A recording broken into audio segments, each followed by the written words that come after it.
What if the most fiercely debated woman of our time is quietly working on the exact issues that will shape your future and your children's future, while most of the internet argues about gossip?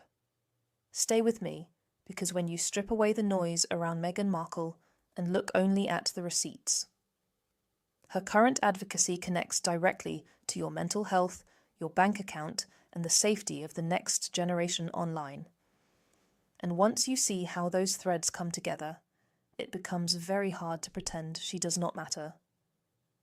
Welcome to Royally Misrepresented, the channel where we cut through the headlines and get to the truth. If you're tired of clickbait, outrage culture, and media spin, you're in the right place. In this episode, we are examining Meghan Markle's advocacy in this moment and why her work sits at the intersection of three urgent crises: mental health, financial insecurity, and the digital harm reshaping childhood. Section 1.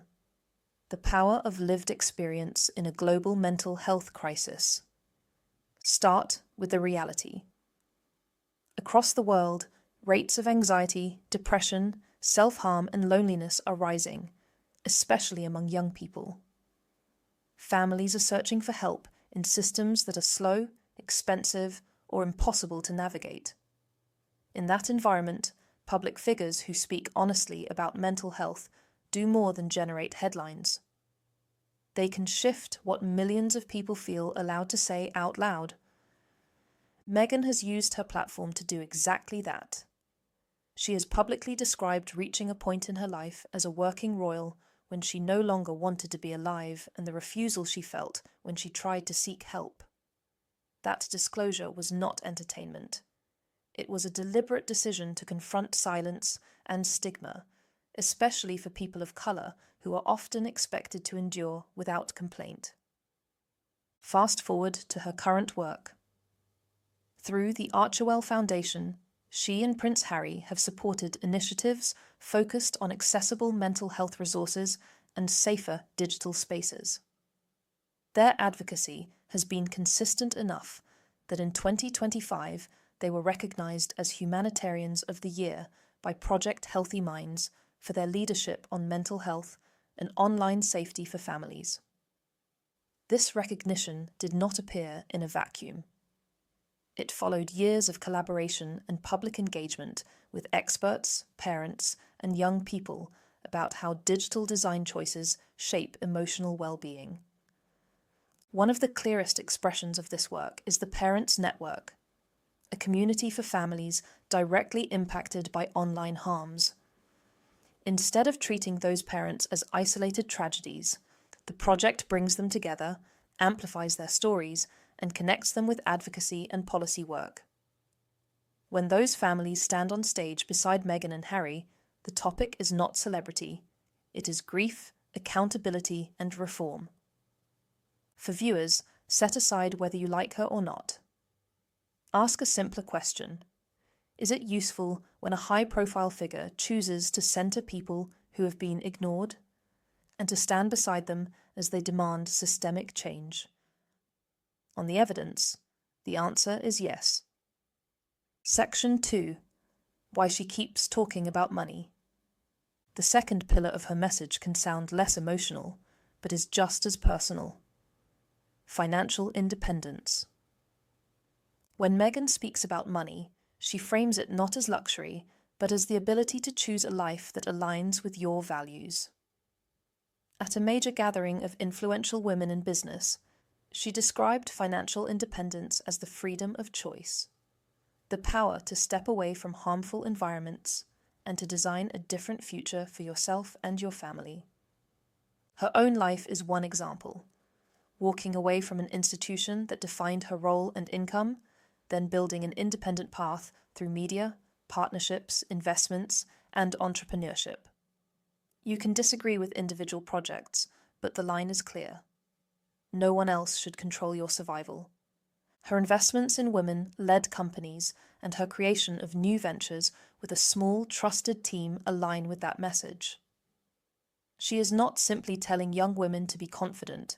She is saying, understand contracts, own your work, ask direct questions about how you are paid, and build something that exists beyond a headline cycle.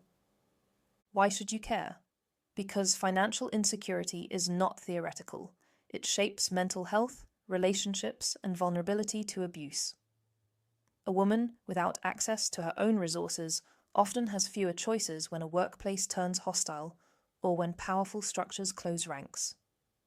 When a public figure repeatedly connects dignity, safety, and opportunity to financial literacy and independence, that conversation serves people far beyond her own audience. Section 3. The Digital Childhood Emergency. The third pillar is where her advocacy becomes most urgent. The online world our children use every day was not built with their safety at the center. It was built to keep attention, collect data, and maximize profit. In recent appearances linked to Project Healthy Minds and the Archewell Parents Network, Meghan and Harry have been direct. They highlight research showing that children and teens are exposed to self-harm content, hate, exploitation, and now unregulated artificial intelligence tools that answer young users with harmful or sexual content at disturbing rates. They argue that the burden cannot rest on individual parents trying to resist algorithms designed by billion-dollar companies. Their foundation has announced a formal partnership between the Parents Network and Parents Together, a long-standing advocacy group for families, to strengthen campaigns for safer platform design and real accountability. This is not vague language. It is coalition building. It turns grief from isolated families into legal and cultural pressure against the systems that failed their children. Here is the quiet but important point. When Meghan uses her platform on this issue, she does not center herself. She centers parents who lost children, teenagers who describe algorithm-driven spirals, and experts who have been warning about these harms for years. Her role is to connect audiences, lawmakers, and families who might otherwise never share a room. If you are a parent, a sibling, a teacher, or someone who is ever worried about a young person scrolling late at night, her message is directly about you. The call is simple. Children should not be experimental products. Technology companies must meet a duty of care that matches the power they hold. Section 4. The noise, the critics, and what they get wrong. Any honest assessment of Meghan Markle's advocacy has to face the relentless hostility attached to her name. Entire online ecosystems exist to discredit her motives, mock her work, and frame every appearance as self-promotion. Some voices insist her advocacy is only branding. Others claim hypocrisy and argue that every speech on mental health, money, or online safety is a performance. Royally Misrepresented is not here to trade insults. The question is evidence. Begin with consistency. Long before this latest recognition, Meghan and Harry were speaking about mental health, online abuse, and distorted narratives. The themes have remained steady even when they invited more backlash. That endurance is difficult to match with the idea of a short-term image project. Then look at alignment between words and actions. When they talk about online harms, they stand with bereaved parents, support litigation and advocacy, and expand networks that outlast any single news cycle. When they champion financial independence, they live with the scrutiny and uncertainty that came from stepping away from inherited structures and building separate income.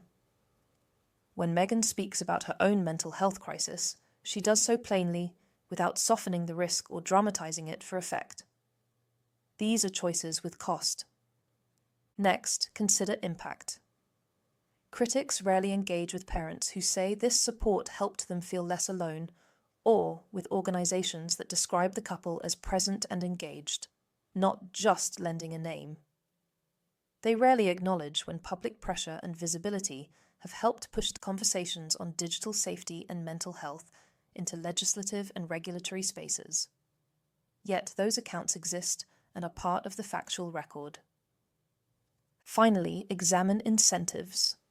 Outrage is profitable.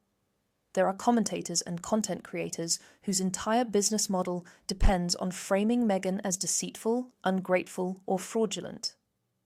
Declaring every initiative fake is quick and rewarding.